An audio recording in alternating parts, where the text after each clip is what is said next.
Saint Mary's cathedral ബസിലിക്കയിലെ പ്രതിഷേധം അപലപനീയവും നിയമവാഴ്ചയോടുള്ള വെല്ലുവിളിയുമെന്ന് എറണാകുളം അങ്കമാലി അതിരൂപത. Zero Malabar സഭയുടെ ആസ്ഥാന ദേവാലയമായ സെന്റ് മേരീസ് കത്തീഡ്രൽ ബസിലിക്കയിൽ ഡിസംബർ 10 മുതൽ സഭാവിശ്വാസികളെന്ന വ്യാജേന ഏതാനും പേർ നടത്തുന്ന പ്രതിഷേധ പരിപാടി അപലപനീയവും സഭാ സംവിധാനങ്ങളെയും സമാധാന അന്തരീക്ഷത്തെയും തുരങ്കം വയ്ക്കുന്നതുമാണ്. 2000-ലധികം കുടുംബങ്ങളുള്ള ബസിലിക്ക ഇടവകയിൽ നിന്നുള്ളവരും അല്ലാത്തവരുമായ വിരലിലെണ്ണാവുന്ന ഏതാനും പേർ പള്ളി കൈയടക്കിയെന്ന ഭാവത്തിൽ ഇരുപ്പുറപ്പിക്കുന്നത് നീതിന്യായ വ്യവസ്ഥയെ തന്നെ വെല്ലുവിളിക്കുന്നതും ആരാധനാ സ്വാതന്ത്ര്യത്തെ നിഷേധിക്കുന്നതുമാണ്. സമാധാനം സ്ഥാപിക്കാനുള്ള എല്ലാ ശ്രമങ്ങളോടും നിസ്സഹകരിക്കുന്ന ഇവരുടെ യഥാർത്ഥ ലക്ഷ്യം വിശുദ്ധ കുർബാന അർപ്പണമോ സഭാസ്നേഹമോ അല്ലെന്ന് പൂർണ്ണമായും വ്യക്തമാക്കുന്നതായിരുന്നു തിരുപ്പട്ടദാന ദിനമായ ഡിസംബർ 27-ന് ബസിലിക്ക മുറ്റത്ത് അരങ്ങേറിയ മാന്യതയ്ക്ക് നിരക്കാത്ത പ്രവർത്തനങ്ങൾ.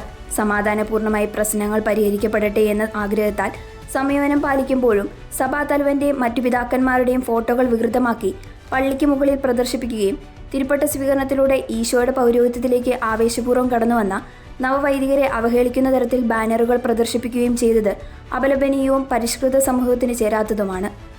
അതിരൂപതയിൽ സമാധാനം നിലനിർത്തുന്നതിന്റെ ഭാഗമായി സീറോ മലബാർ സിനഡിന്റെ അംഗീകാരത്തോടും പരിശുദ്ധ സിംഹാസനത്തിന്റെ സമ്മതത്തോടും കൂടി നടത്തപ്പെടുന്ന സമവായ ശ്രമങ്ങളെ സഭാവിരുദ്ധമെന്ന് വിശേഷിപ്പിച്ച് പ്രശ്നങ്ങൾ സൃഷ്ടിക്കുന്നവർ യഥാർത്ഥ സഭാസ്നേഹികളല്ല എന്ന് നിസ്സംശയം പറയാം.